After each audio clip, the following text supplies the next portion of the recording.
is like, regardless of citizenship, if you show symptoms, you will not be allowed to board the plane. And I'm like, that that is really, it's really insane, because it's like, even if you're Canadian or a permanent resident, you can't come back into the country whether you want it or not if you're experiencing the Mhm. symptoms, right? But also that same night on CBC, uh, the a reporter clarified that, if you have those symptoms, you will not be allowed to board the plane. But if, like, somehow, like, I think this is more related to people who are within North America, because it would be impossible otherwise. But if you show up to the border, they will let you in. Obviously, they'll put you under. They'll have like further screening for you and whatever. But if you get yourself to the Canadian border, doesn't matter what port you coming from, they will let you in. They can't Mhm. turn you back. It's just that provision was put to those who were flying Mhm. into the country. And it's important to note the distinction, because now Canada is actually helping Canadians come back to the country that are stranded, right? So the I think a flight is leaving from Morocco like within a few days. Like, that's the first flight Mhm. coming home, picking up Canadians, and they spoke about a bit about that too. If you're trying to get on those flights as well, if you're experiencing symptoms, they will not allow you to come Mhm. on those flights. So that's also the Doug Ford also announced a state of emergency in Ontario, and we saw felt that followed by a lot of other provinces also announcing that they're stating a state of emergency.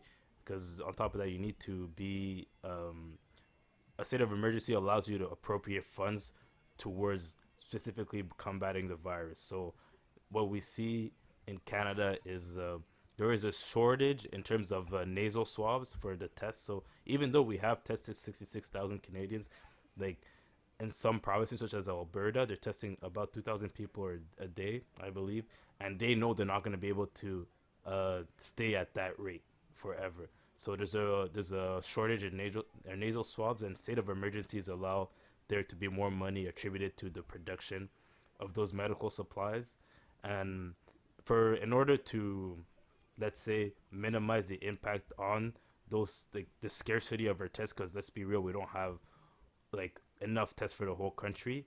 If you go to the hospital to get a test, like, you'll be turned back if you don't exhibit any symptoms. They won't test you, because they're trying to keep the tests for Canadians who do show symptoms, and the ones who are more ill. So that's basically a breakdown of our response in Yeah. Canada. Well, and if I had to add something, it's just about the Canadians who are abroad and stranded and exhibiting, for example, symptoms, or who just can't come back for any reason or any other. The I believe earlier this week, Global Affairs Canada announced that um, they're opening they're creating a loan for Canadians who are abroad, uh, up to Mm-hmm. $5,000 to either to travel back in the country or just to stay put where they are and just to keep them afloat. So, if there are any Canadians out there like who aren't in Canada listening to this, you check out Global Affairs Canada's website. Um, and there's more information on that, and yeah, and about the traveling, it's man, it's so uncertain because I have family members, like really close family members. My mom actually is outside of the country at this moment, and you don't Mm-hmm. know the situation is changing from hour to hour. You don't know if, first of all, if the country where people are going to be allowed they're going to allow them to leave. You don't know if the Mm-hmm. Canada is going to receive them. You don't know if they're going to have options for flying in commercial flights or not. You don't know if the flight's going to cancel at this like in a few hours, or so it's all messed up, man. It's but Mm-hmm. Even in travel, I think this would be like a more like a scarier time. Like, if travel the within the country starts being restricted, because I know the Northwest Territories is like I don't know if they did it today, but they're about to lock down like Mhm. non-essential travel into the Northwest Territories because if let's say those nations down there are hit, like it's gonna be really Mhm. tough for them to to get through an outbreak because they don't have the Yeah, and resources. obviously you have indigenous communities that don't have well they're so they don't they've been having issues with water, just like everyday essentials, so if like y- one of the one of the things that have been happening in on the Canadian side is this worry about indigenous communities, and it's certainly warranted because obviously they have a bunch of seniors, and this is not just affecting seniors, as we talked a bit before the episode, it's affecting basically every age group, and it's even worse for people who don't have the resources or the uh, healthcare healthcare resources or abilities Mm-hmm. close to their communities, right? So Yeah. yeah, and but about the limiting the travel within Canada, that would have if that would be possible if Prime Minister Trudeau invoked a state of emergency, and he has said so far today Mm-hmm. in his press conference, he said that he won't invoke it yet, but that Mm-hmm. option is still out there. So Yeah. we don't know. But the other thing too is that all the flights are being redirected to I think four airports, right? At least in four cities. So Yeah. in I believe in Vancouver, Montreal, Toronto, and Calgary, Calgary. correct? Yeah. So Yeah. basically, well, yeah. So everybody who's coming into the country by but yeah, International. internationally or from the US or flying from somewhere to Canada has to go through those airports anyways. So it would be Mm-hmm. really difficult if that happened. And so if they had to go to those airports and leave and they live in different provinces and have to actually uh, travel to those provinces. Uh, so Mm-hmm. I understand why they haven't invoked the state of emergency. And the other thing too, so for a lot of people, because obviously the way the parliamentary system in Canada works can be a little bit confusing for a lot of people, but people have to understand that so the parliament is not sitting at this moment. They adjourned the parliament till I believe April 20th, but they're going to be bringing in some MPs. I think they're going to do it proportionally to the number of seats by each party, so that each party can be fairly represented as they bring back MPs.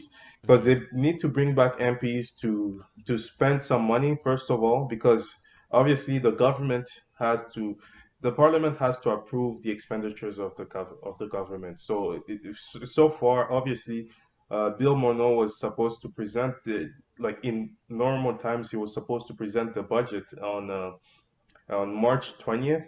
And the way the budget Yeah. cycle works, it's just so complicated, but allowed they allow the expenditures of the government incrementally.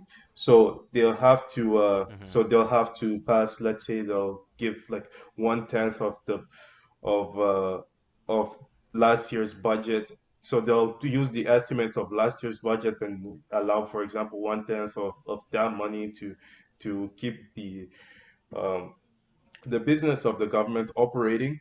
But but obviously, I went to the parliament's website, and they voted on some giving the government some sums of money to operate.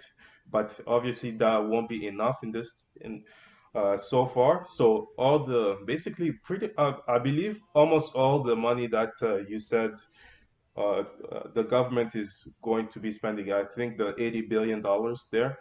Uh, yeah, 82. Yeah. so they're going to have to be that money has to be approved first of all by Parliament before it's spent. So that's why I believe in this week they're going to bring back some MPs to to vote on those expenditures. And so far, it looks like so the Canadian political scene so far, in terms of partisanship or leaders of parties, so far they've been united behind the government's response. Um, Mm-hmm. you had obviously Jagmeet Singh is saying that these things need to be more permanent. So these insurance, employment insurance changes or these other stuff. But he's As he yeah, would he's say. supportive, but he's supportive of the response of the government in general. I Mm-hmm. was watching Andrew Scheer's response, who's the leader of the opposition. He's supportive of the response, but with a caveat. But the conservatives are saying uh, the government deficits and the deficit that they've added to the national debt has impeded the government's efforts to responding powerfully to this crisis. So that's what. So basically, they're just Mm-hmm. criticizing the government spending in previous years. Uh, Yves François Blanchet has been saying I think he's been supportive from what I've seen. So basically, you Mm-hmm. don't have the same level of partisanship Partisanship. Yeah. in Canada, as you're seeing, for example, in the U.S., they're having a tough time to pass a comprehensive bill at this